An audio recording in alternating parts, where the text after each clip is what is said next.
who lived this story. They believe it. They know. They took that one step beyond.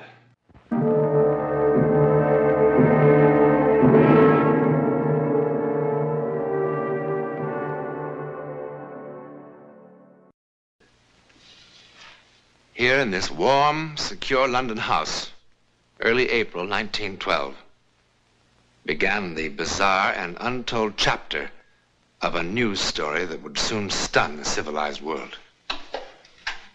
In this library was an unread book. Coming events cast their shadows before them. Maybe. Remember this book. We'll come back to it later. It might shock you.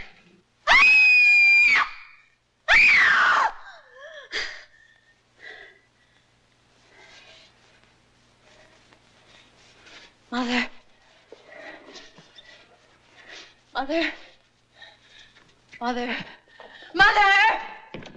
Mother!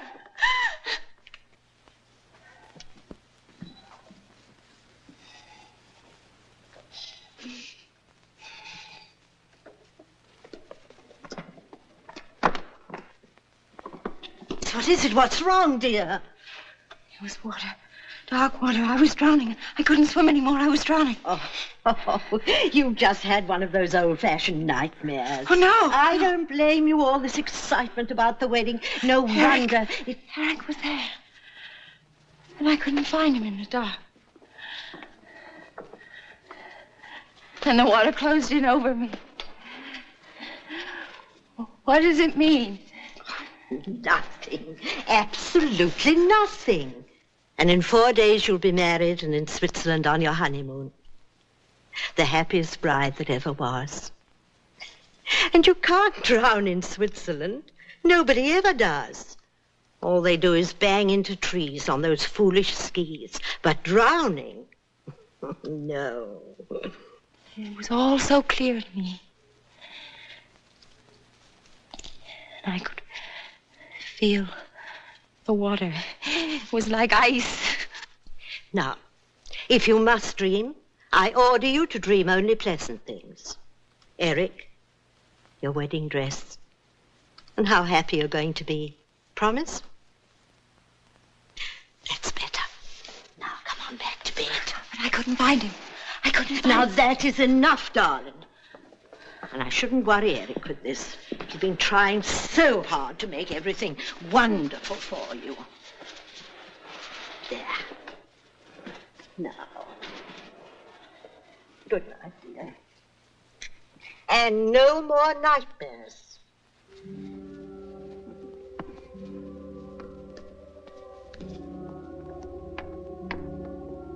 Good night.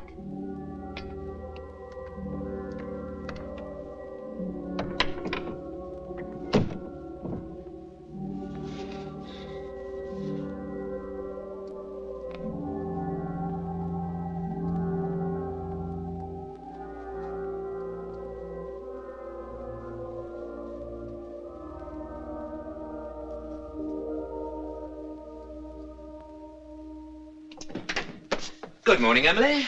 Is the future Mrs. Farley about? Grace? Eric. Well. I know it's early, but I wanted to see what my wife would look like in the mornings. Ugly. Would you like some coffee, darling? I'd love some. You like surprises, don't you, darling? I love them. Come on, surprise me. It's about our honeymoon. A honeymoon? We're not going to Switzerland. We're not. Well, where are we going? We're going to America. To New York City. New York? Eric. Now, why don't you ask me how we're going to get there? Swim? Rowboat? Raft? All right, darling, how? That's how. Stateroom 111B, boat deck, right next door to Mr. and Mrs. John Jacob Astor, no less. On the maiden voyage of His Royal Majesty's ship, Titanic, Southampton to New York, 6 days at sea, next Tuesday. At sea? Oh, just a little sugar, darling. I can't.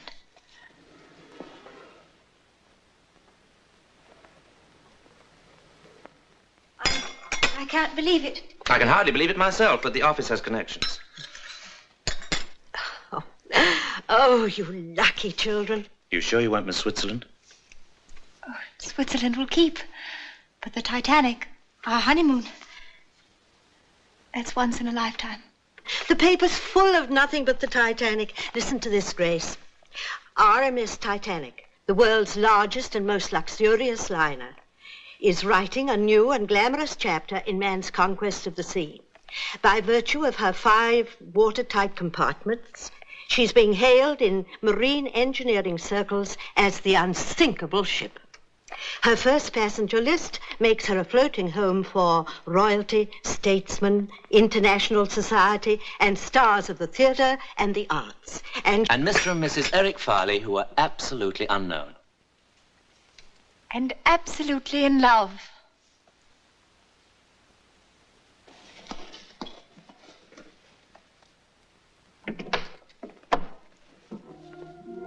Grace.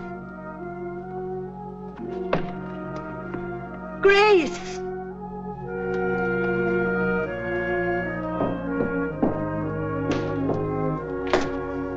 Grace, what is it, darling?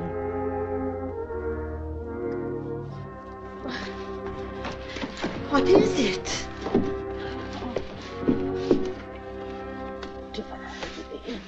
Mustn't. We can't go on that ship. It happened again. I dreamed. Now, darling, I do wish you wouldn't. I saw the sea, the cold sea. Oh. There were people struggling in the water. Really? Sinking, dying. Grace. And then a huge ship slid down. Now, it's just a bad dream. Besides, that ship couldn't be the Titanic. The Titanic can't sink. Everyone knows that. I saw a lifeboat tossing in the water. There were letters on the side of it. I saw. Really? So clearly I saw the word Titanic on the side of the boat. I did.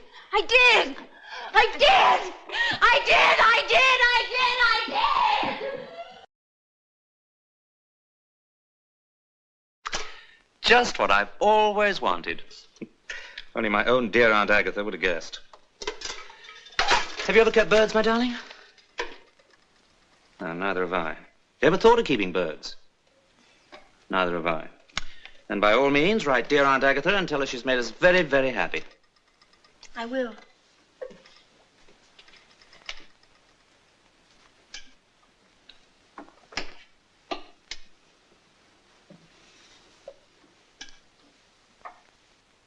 I know all about last night. And the night before that. Mother told you. I suppose you think I've gone off my head, one of those silly, hysterical women. I think you're a lot overtired and a little over-imaginative. But this isn't my imagination. Believe me, I saw it. Now, that is silly. You don't believe what you see in your sleep? I mean, unless you're a gypsy. Grace, do you trust me? You know I do. Then don't spoil the happiest time of our whole lives just because of a bad dream. Everything's going to be all right, I promise. I'll take care of you always. Oh, hold me tight, darling. You know, if I didn't know you so well, I'd think that you'd fallen in love with another man, that you didn't want to marry me. I couldn't love anybody but you. Very well, I believe you. Only remember, if there ever is another man, I was one of the best shots in the Coldstream Guards.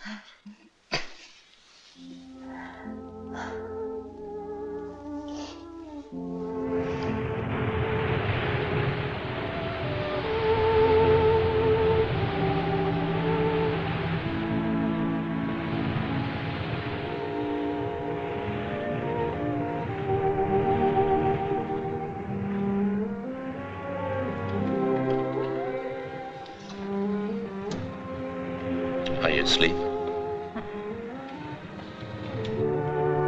I think I will keep a bird after all. I beg your pardon. That would please your Aunt Agatha, wouldn't it?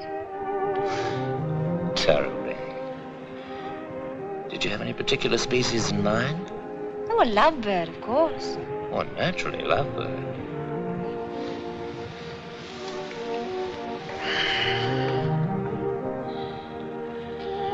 Thank you, darling. What for? The 6 most perfect days of my life.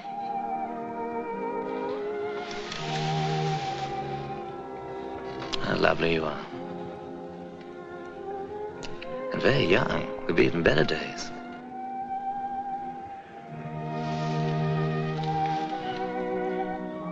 You've forgiven me, haven't you, for those silly scenes I made? I've forgotten the whole thing. I'm glad. Such awful, ridiculous dreams. It wasn't a dream at all. I was wide awake when I felt there was something wrong with the ship. Quite wrong. I know you'll laugh. And I don't blame you. I was in my cabin this afternoon. I imagine it was around 4 o'clock when I heard this terrible sound. What kind of sound?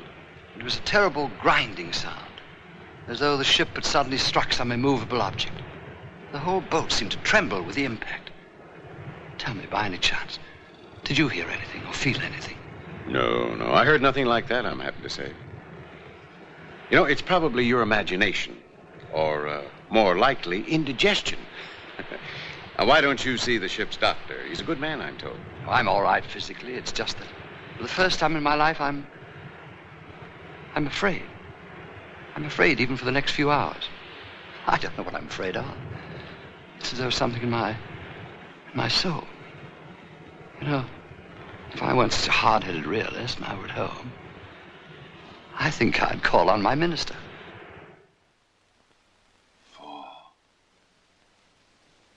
4, 6. 4, 6.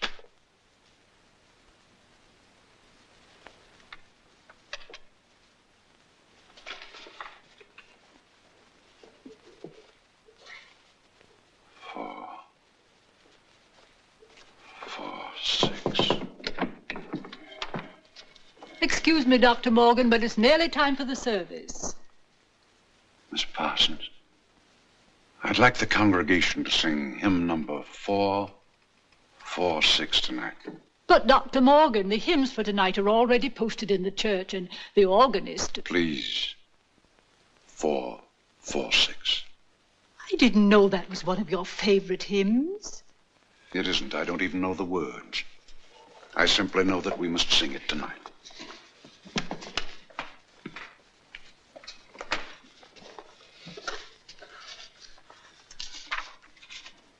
Hear, Father, while we pray to thee for those in peril on the sea. Better we should be praying for our farmers after a winter like this.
What is it, darling?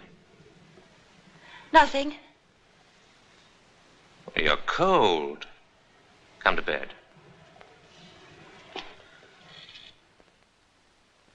Harry Teller, you're the only man in New York City that's still up. You've been here for 4 hours. I don't know what's wrong with me. Harry, what's this?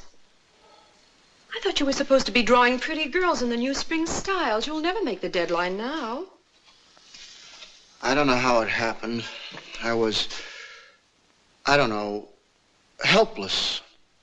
Something seemed to be guiding my hand.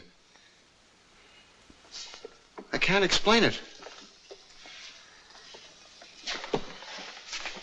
You're tired. You've been working too hard. Now, come on. No. No, it's not that. Harry, let's go to bed.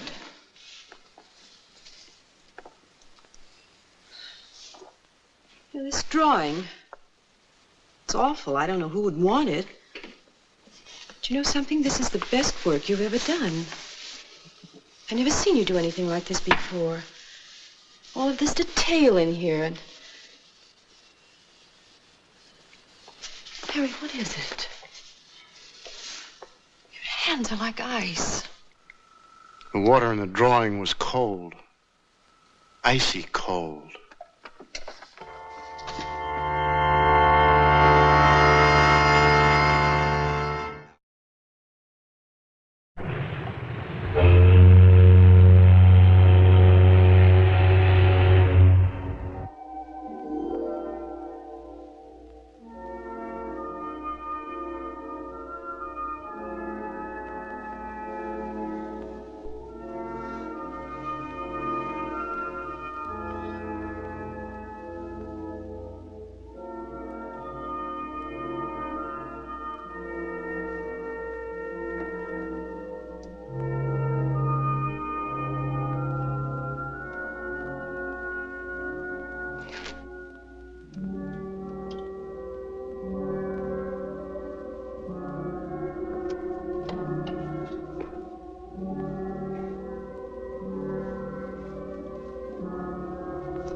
The devil are you doing?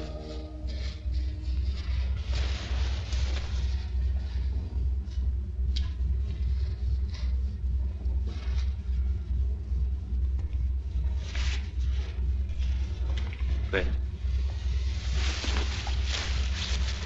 Grace. Grace.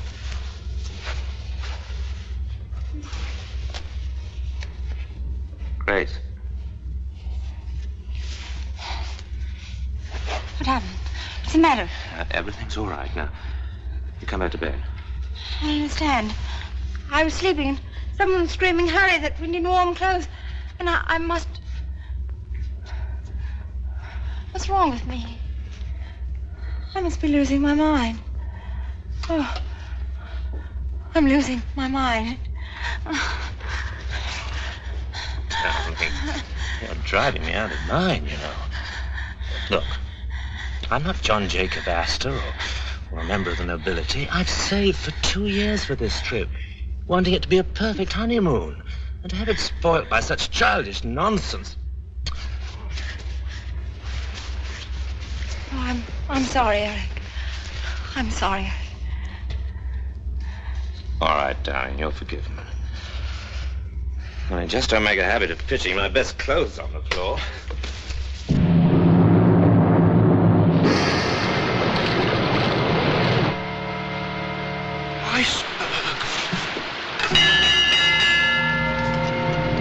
Iceberg, get ahead! Iceberg, get ahead! Iceberg, get ahead!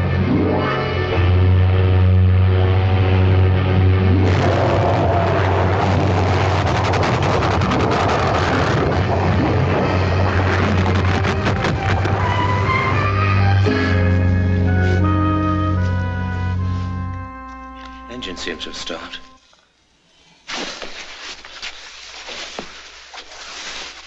You all right?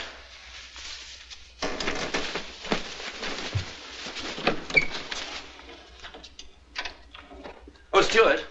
Sir? The engine seemed to have stopped. What was it? There was some report of an iceberg, sir. The captain stopped the vessel, sir, just to be on the safe side, you know.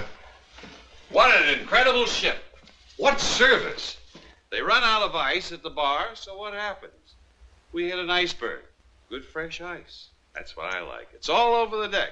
Have a drink, chum. No, thank you.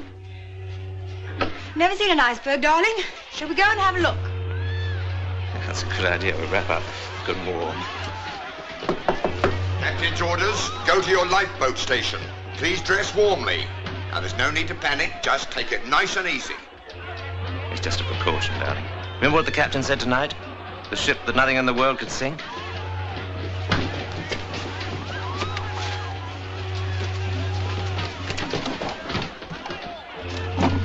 What are you doing? Trying to impress an iceberg with your jewels? Just in case you might not be coming back. Oh, come on.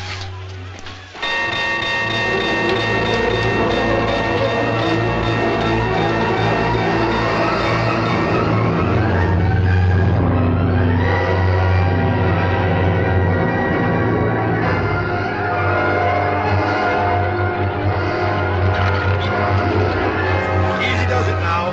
Women and children only. Men will follow later. There we go. Yeah, right. There's the little one.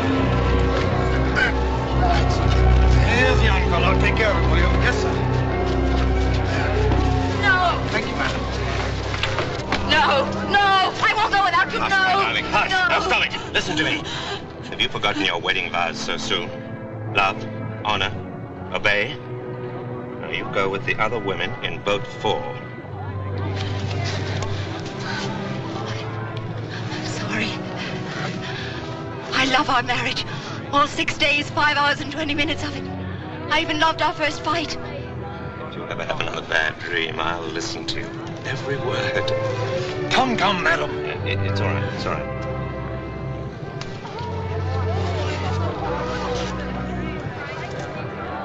Good night, my love.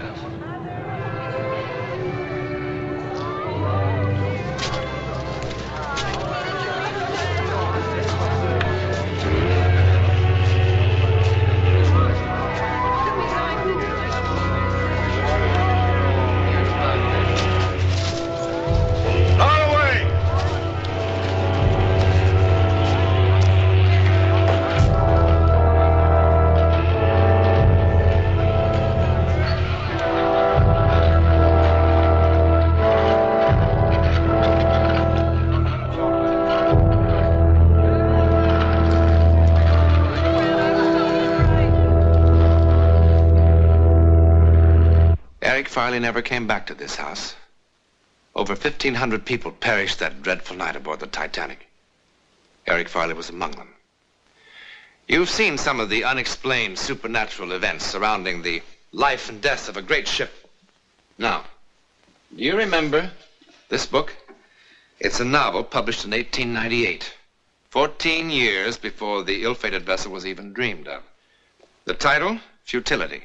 Its author, Morgan Robertson. It's a story about the largest liner ever built, carrying on its maiden voyage the rich and great of the world.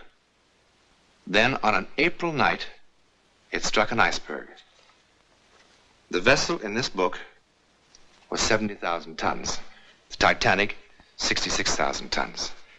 The length of the ship in these pages, 800 feet. The Titanic, 882 feet. Both made 25 knots. Both carried about 3,000 passengers. Both liners had lifeboats for only a fraction of that number. And both were considered unsinkable. Oh, one more thing. The author called his ship the Titan. In a moment, something else to think about.